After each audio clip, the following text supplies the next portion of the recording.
দেখেন সুবহানাল্লাহ। আর বলবো না, যে যা পারে দিয়ে দেয়। বলল বেটা এই আব্দুল কাদের জিলানী, তোমাকে যদি মৃত্যুর সম্মুখীন হতে হয় তাও তুমি মিথ্যা কথা বলবে না, সব সময় তুমি সত্য কথা বলবে। আপনারা যেন আগে চুরি ডাকাইতি হতো, আগে খুব বেশি হতো, আদি পর্যন্ত চুরি হয়ে যেত, ঘরে তাওয়া চুরি হতো, জুতা চুরি হয়ে যেত। এখন বিয়ে বাড়িতে বুন্দিয়া চুরি হয়ে যাচ্ছে, গোশ চুরি হয়ে যাচ্ছে। ব্রাদার, চোর এখনো আছে, তখন ছিল হাড়ি চোর, আর এখন হলো তরকারি চোর। ব্রাদার, এখন ছিল, আগে ছিল হাড়ি চোর, এখন হলো গোশ চোর, আগে ছিল সুবহানাল্লাহ তাওয়া চোর, যাতে রুটি বানায় ওকে চুরি করে বেঁচে দিতে। ব্রাদার, এই মুসলমান, এখন কিন্তু তাওয়া রুটি চোর হয়ে গেছে। ব্রাদার, এই মুসলমান, আমার বড় পীর আব্দুল কাদের জিলানী গাউসে আজম বাগদাদী রাদিয়াল্লাহু তাআলা আনহু চলে গেলেন 40টা ডাকর সংসার ঘরে নিল রাস্তায়। এই তোমরা কাফলা কোথায় যাচ্ছ? গাউসে পাক যখন পড়তে গেলেন, এই মায়েরা, এই বাবু, আমার বোন, শোনো শোনা শুনেন, পড়তে যাচ্ছে তো মার মাদ্রাসাও রাখতে দেয় না।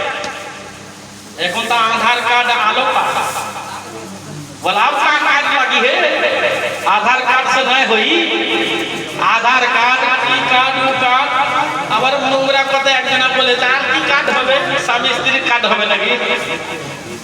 এই মুসলমান, গাউসে পাক রাদিয়াল্লাহু তাআলা আনহু সঙ্গে সঙ্গে সুবহানাল্লাহ সমস্ত কাফলাকে ধরে নিল। জিলান যাচ্ছিল, একটা জুলুস, একটা মিছিল, একটা কাফলা যাচ্ছিল। আমার বড় পীরের মা উম্মুল খায়র ফাতেমা বাচ্চাকে ওই মিছিলের সঙ্গে লাগিয়ে দিল, ওই কাফলার সঙ্গে লাগিয়ে দিল। হাজার হাজার লোক যাচ্ছে, তার সঙ্গে লাগিয়ে দিল। আমার বাচ্চাকে জিলান শহরে তুমি রেখে দেবে, বাচ্চাদের মাদ্রাসায় ইসলামিয়াতে পড়তে দিয়ে দিবে। ব্রাদার, ওই রাস্তার উপরে মাদ্রাসা আছে। ব্রাদার, মাও যাচ্ছে না ভর্তি করতে, বাবা তো নাই, মারা গেছে, আর দুনিয়াতে কেউ নাই। আর মা কিন্তু বলে দিয়েছে, বেটা এই 40টা মুদ্রা তোমাকে দিলাম, এই 40টা মুদ্রাতে তোমার মাওলানা মুফতি মুহাদ্দিস পর্যন্ত পড়া হয়ে যাবে। জোরে বলে সুবহানাল্লাহ। যা টাকা লাগে সব একবারে দিয়ে দিল।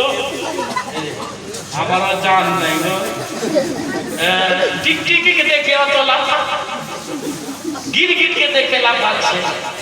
এই ব্রাদার, সুবহানাল্লাহ, গাউসে পাক গেমদের দিকে ওয়াজ, মেন ওয়াজ কিন্তু হচ্ছে বা এবার শেষের দিকে ওয়াজ আমি ঘটাচ্ছি। শেষ দিকে 2-4-5 মিনিট আরো লাগবে, তারপরে শাহ ইসলামকে একবার উঠাবো। একবার কত লোক আবার পড়াবো, ভালো লাগছে, খুচরা করে নেব পয়সা দরকার হলে, কিন্তু উঠাবো।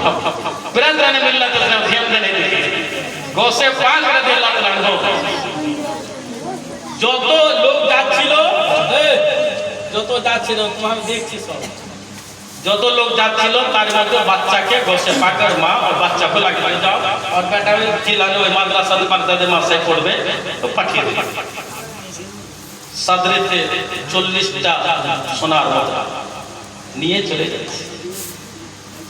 40টা ডাকু 200-300 লোককে ঘেরা করে নেবে, তলোয়ার নিয়ে বলল, আগাবে না, ফেরে দিব, মার্ডার করে দেব। সব ভয়ে যা ছিল বাহির করে দিয়ে বাচ্চাকে চেক করলো না। আলামিনের মতন বাচ্চা, তাকে কে নুচেছে এখানে মনে হয় আছে, তো আলামিনের মতন বাচ্চা, ও বাচ্চাকে কি থাকবে ওর কাছে কি চেক করলো না। ঠাকুর সর্দার বলছে, সবার চেক করেছি, বলে হ্যাঁ সবারই, তো বলে না একটা বাচ্চা ছিল চেক করিনি, বলে যা চেক করে আয়। দেখেন আল্লাহ হেদায়েত দিচ্ছে কি করে, বাচ্চাকে চেক কর। বাচ্চার কাছে গেছে গাউস পাকের কাছে, বলছে বাবা সবারই তালাশি করলাম, সবাই পয়সা টয়সা সবই চিন্তাই করলাম, তোমার কাছে কিছু আছে? হ্যাঁ আছে। কি আছে? বলে 40টা সোনার মুদ্রা আছে। ওরে বাপ রে বাপ, এত বড় কাফলাকে চিন্তাই করে যতটা হলো না, তার 10 গুণ বেশি এই বাচ্চার কাছে আছে। বাচ্চাকে নিয়ে গেল ঠাকুর সর্দারের কাছে, নিয়ে গেল। ঠাকুর সর্দার জিজ্ঞাসা করতেছে, বাবা তুমি বলো, সত্য কথা বলো, তোমার কাছে কি আছে? আমার মা জননী বলেছে, উম্মুল খায়র ফাতেমা বলতেছিল যে কোনদিন তুমি মিথ্যা কথা বলবে না, সত্য কথা সব সময় বলবে।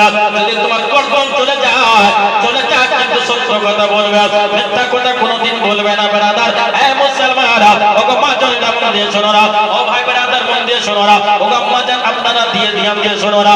হযরত গাউসে পাক রাদিয়াল্লাহু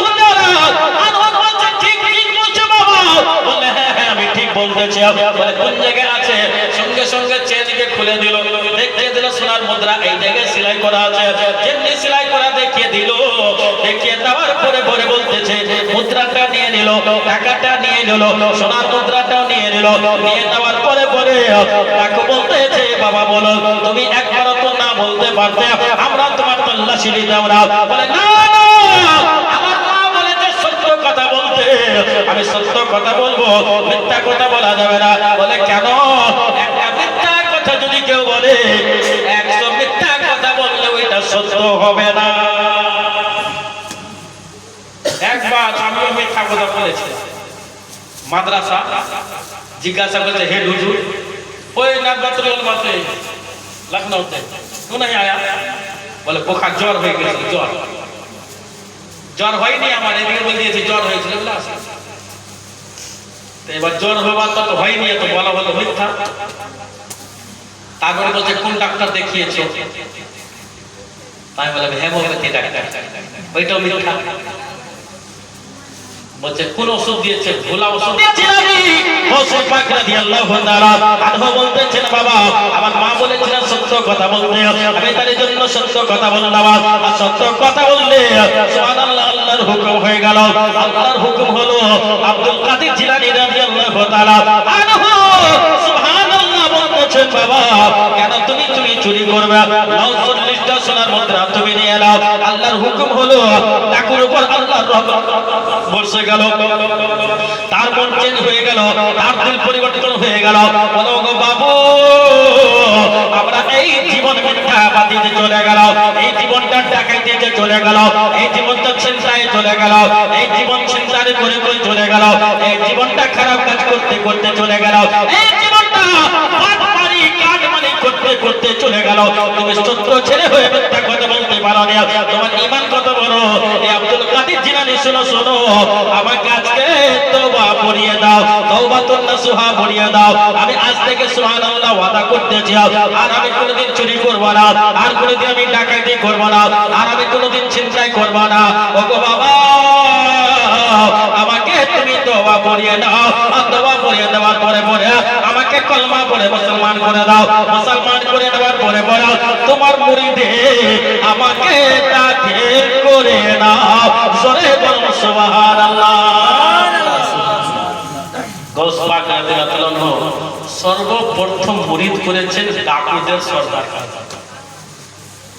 ডাকুদের সরদারকে সর্বপ্রথম মুরিদ করেছেন গৌসে পাক ডাকুর সরদার এবার মুরিদ হয়ে গেল বলছে হুজুর আপনার সাথে আমিও যাব এদিকে শোনো বাবা এই বন্ধুরা আমার নওজওয়ান ছেলে পেলে মিউজিয়াম যান আমি গানের সুরে ওয়াজ করতে পারি না গানের সুরে গজলও পারি না যেহেতু আমার মনে মনে স্টেজে উঠতে হবে আর চতুর্দিক থেকে ফোন আমার কাছে চলে যাবে ওইরকম নয় আমি পারবো না ইমানদারিতে শুনেন কামিয়াব হবে লাভবান হবে স্বপ্নতে নবীকে দেখতে পাবেন জোরে বলুন সুবহানাল্লাহ স্বপ্ন জগতে গৌস পাককে মা দেখতে পাবেন আপনি আমার গৌসে পাক এসেছে আমার কাছে বেরাদার এমন মজমাত আপনি আজকে বসে আছেন গৌসে পাক রাদিয়াল্লাহু আনহু বলছে চলো তাহলে আমার সাথে চলো বাকি 40টা ওকে নিয়ে 41টা লোক ছিল ঠাকুর সরদারকে নিয়ে 41টা লোক ছিল বাকি 40 জন বুঝো কোথায়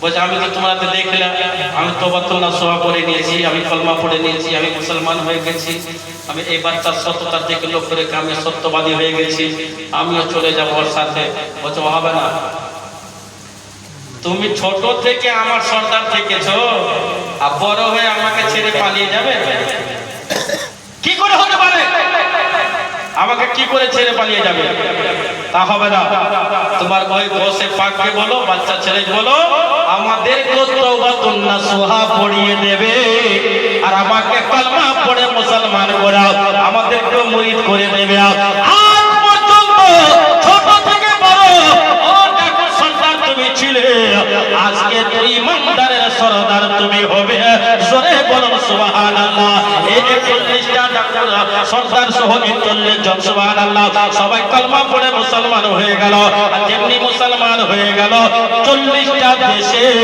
40টা দেশের রাজা আর 41 নম্বরে ইরাকের বুকে তাকে শুয়ে রেখেছে। আগামী কালকে আপনার নাম বলে দেব, 41টা লোকের নাম বলবো, কিন্তু 1 টাকা দিয়ে নয়, 1000 টাকাও নেব না, 500 করে টাকা নেব। 41টা লোকের নাম কালকে বলে দেব। এ মুসলমান, তার জন্য বলে দিয়েছে আমারে